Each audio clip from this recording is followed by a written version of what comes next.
कहानी 1964 में शुरू होती है। ललिता और गणेश भागकर शादी करने वाले हैं क्योंकि ललिता के पिता इस शादी के लिए तैयार नहीं हैं। पिता को काफ़ी समझाने के बाद भी वह नहीं समझे। फिर ललिता अपने एक ओल्ड फ्रेंड मनोहर से मदद मांगने के लिए चली जाती है।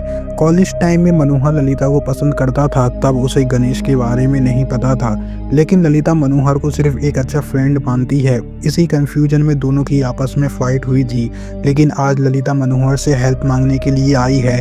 मनोहर उन्हें समझाता है कि तुम्हें अपने पेरेंट्स को समझाना चाहिए, लेकिन टाइम अब काफ़ी बीत चुका है। ललिता प्रेग्नेंट है। मनोहर चुप हो जाता है, लेकिन उसके अंदर लड़ाई को लेकर अभी काफ़ी गुस्सा भरा हुआ है।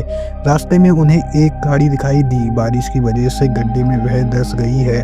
वहाँ पर एक मूर्ति भी पड़ी है। मनोहर उन्हें अपने बीच वाले घर में ले आता है। मनोहर उन्हें आराम करने के लिए कहता है और कल वह शादी के लिए पूरा इंतजाम करने के लिए चला जाता है। बाद में हम देखते हैं मनोहर अकेले ड्रिंक कर रहा होता है। उसके अंदर भी आग भड़क रही है क्योंकि ललिता गणेश के संग है और उसे अपनी कॉलेज की फाइट अभी भी याद आ रही है।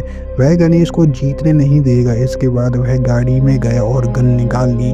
आज वह गणेश को मार देगा, लेकिन तभी उसकी नज़र एक लैंप पर पड़ती है जो जल और बुझ रहा था। पास जाने पर उसने देखा कि सामने लाइट जली हुई थी और एक गाड़ी खड़ी हुई थी। तभी मनोहर के घर में से गन चलने की आवाज़ आती है। जब वह जाकर देखता है तब गणेश और ललिता को किसी ने मार दिया है। मनोहर उससे पूछता है कि किसने तुम्हें मारा है और सीन यहीं पर कट हो जाता है। अब कहानी प्रेजेंट में शुरू हो जाती है। एक लेडी की पुलिस को कॉल आई है। वह काफ़ी डरी हुई थी, लेकिन उसकी आवाज़ सही तरीके से सुनाई नहीं दे रही। तो बाद में पुलिस उसके हस्बैंड को उठा लेकर आई। बसंत उल्टा उन्हें ही कहता है कि उसकी बीवी खो गई है और उसे ढूंढने में उसकी मदद करी जाए। पुलिस को उस पर थोड़ा शक होता है कि शायद यह भागने का ट्राई कर रहा होगा और अब अपनी बीवी के खो जाने की कहानी बना रहा है। बसंत को पुलिस स्टेशन में छोड़कर पुलिस खुद ही उसकी बीवी को ढूंढने के लिए चली जाती है। बसंत को लगता है शायद उसके खुद की वजह से अरण्या खो गई है, अब उसे ही उसको ढूंढना होगा। अब कहानी 48 घंटे पहले शुरू हो जाती है।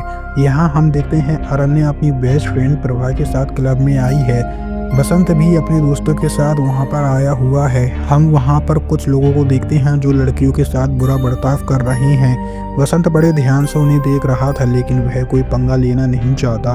बैड बॉयज प्रभा के साथ भी मिसबिहेव करने लगते हैं, लेकिन अब बसंत चुप बैठने वाला नहीं है। वह उन्हें अच्छा सबक सिखाता है। फिर बाद में वह लोग वहाँ से निकल जाते हैं। वह लोग थोड़े आगे गए ही थे, तभी हम देखते हैं वही बैड बॉयज गाड़ी से उनका पीछा करने लगते हैं। बसंत की वजह से आज अरण्या की सिक्योरिटी रिस्क पर आ गई। अगले दिन वह लोग न्यू होम देखने के लिए चले जाते हैं। उन्हें न्यूज मिलती है कि आज फुल मून निकलने वाला है और ऐसा 70 सालों में एक बार होता है। इससे पहले 1964 में ऐसा हुआ था। बसंत सामने देखता है कि वही स्टैचू जो मनोहर की गाड़ी के सामने आया था। इस जगह को देखने के बाद उसे ऐसा लगने लगता है कि नाइट में वह पहले भी यहाँ पर आ चुका है। इसके बाद वह एक सोसाइटी में जाते हैं। वहाँ पर वह पहले कस्टमर होते हैं जिन्होंने घर लिया है। अभी तक यहाँ पर कोई नहीं आया।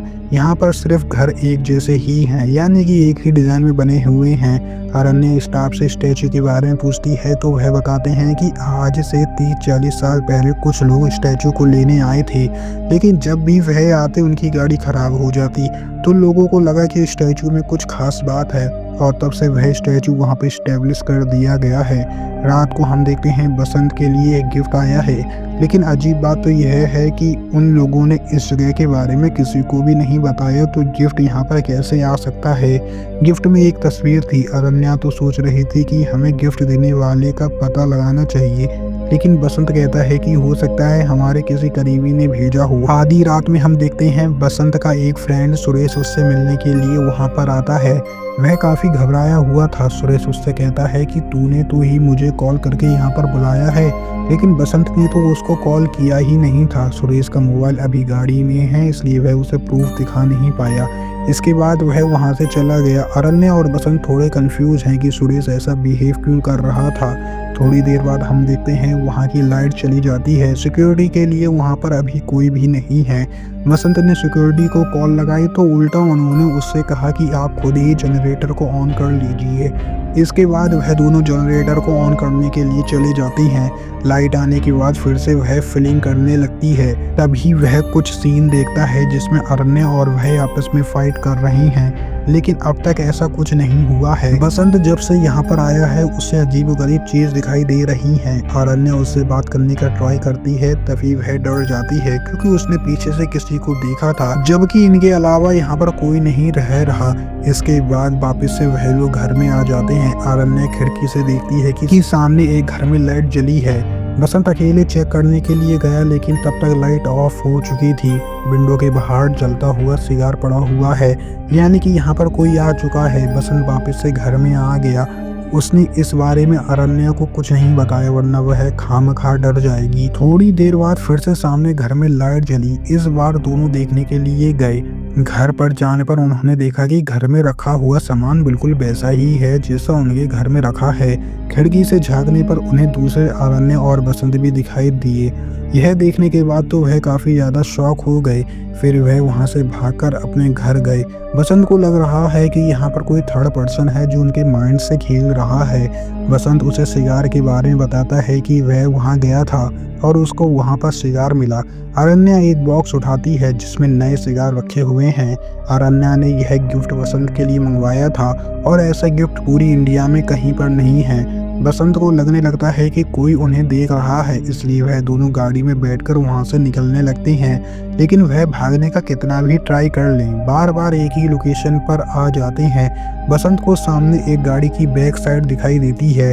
असल में वह गाड़ी इन्हीं की है। वह एक जगह पर फंस गए हैं, ना आगे जा पा रहे हैं ना पीछे। अब वह लोग घर में चले जाते हैं, लेकिन उनके घर आने से पहले किसी ने वहां की तस्वीर तोड़ दी थी।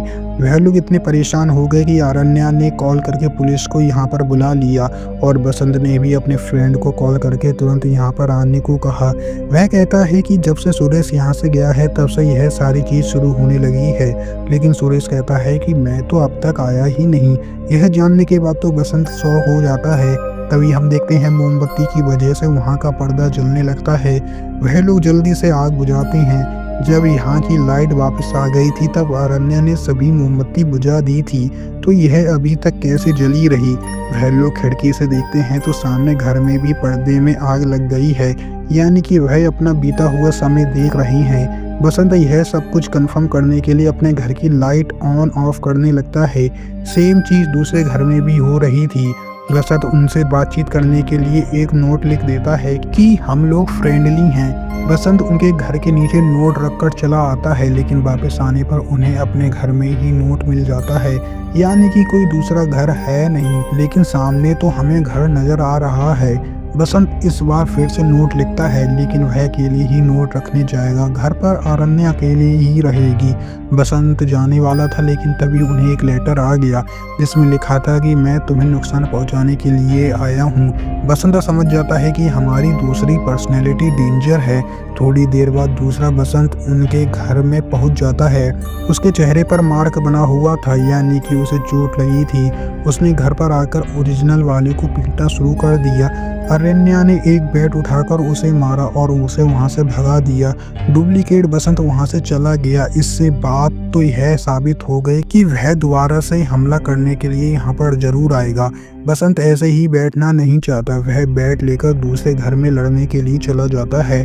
वह खिड़की से देखता है कि डुप्लीकेट बसंत ने अपनी अरण्या को मार दिया है।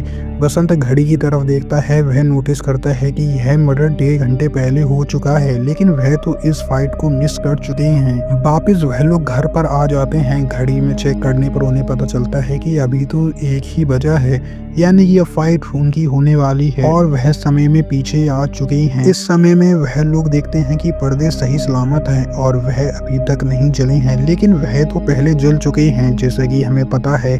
बसंत समझ जाता है कि हम लोग जब जब अपना घर छोड़कर सामने घर में गए हैं तब तब समय चेंज हो गया है।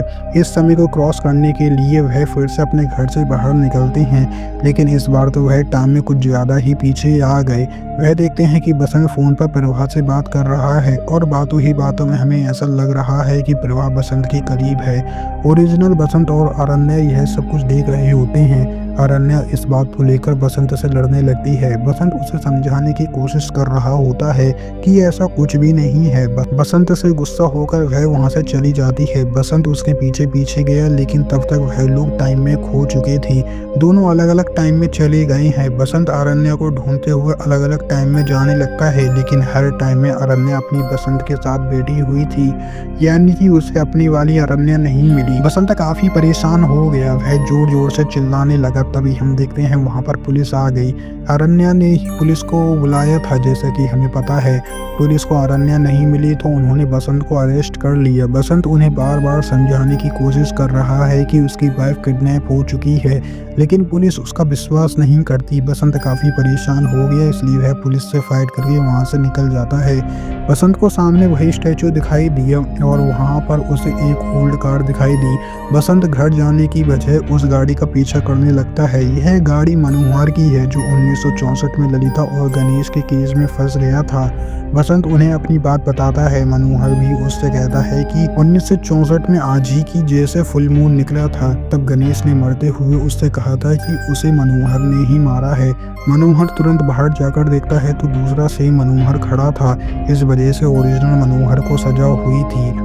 उसने सभी को बताने की कोशिश करी, लेकिन किसी ने भी उसकी बात नहीं मानी और उसे मेंटल असाइलम छोड़ दिया गया। एक केस में मनोहर अपनी प्रॉपर्टी हार गया और वहीं पर वह घर बने हुए हैं। मनोहर जब छूटा तब उसने मूनलाइट के ऊपर रिसर्च करना शुरू कर दिया। मनोहर उसे ब्लैक होल पैरेलल यूनिवर्स के बारे में बताता है कि टाइमलाइन सिर्फ एक ही तरफ से नहीं चलती, अलग अलग टाइमलाइन चलती रहती हैं और उन्हीं में से किसी में अरण्या हो सकती है। अगर अरण्या उसे नहीं मिलती है तब उसके पास सिर्फ एक ही रास्ता है कि इनमें से किसी एक बसंत को वह मारकर उसकी जगह ले ले। अब बसंत फिर से उसी जगह पर चला जाता है और दूसरे बसंत को मारने लगता है। तब अरण्या ने उसे बैट से मारकर भगाया। थोड़ी देर बाद फिर से पुलिस उसे ढूंढते हुए वहां पर आई। बसंत फिर से अरेस्ट होने वाला था, लेकिन एक ट्विस्ट होता है, वहां पर अरण्या आ जाती है। अरण्या ने बसंत को माफ कर दिया और पुलिस का कंफ्यूजन भी दूर हो गया। बसंत अब उस जगह को छोड़ने का डिसाइड करता है। वह लोग वहां से निकल जाते हैं, लेकिन यहाँ पर एक और ट्विस्ट होता है। अरण्या उसे बताती है कि तुम जनरेटर ऑन करने अकेले ही गए थे और तब उसने पुलिस को कॉल करी थी, यानी कि यह अरण्या बसंत की नहीं है। इसे तो अभी पूरी रात के बारे में पता ही नहीं है। बसंत सारी बात समझने के लिए एक पब्लिक वॉशरूम में चला जाता है, लेकिन तभी दूसरा बसंत आ गया और उसने उसको मार दिया। फिर वह अरण्या के पास चला गया। अरण्या को इस बात को एहसास ही नहीं हुआ और इसी के साथ हमारी मूवी यहीं पर खत्म हो जाती है।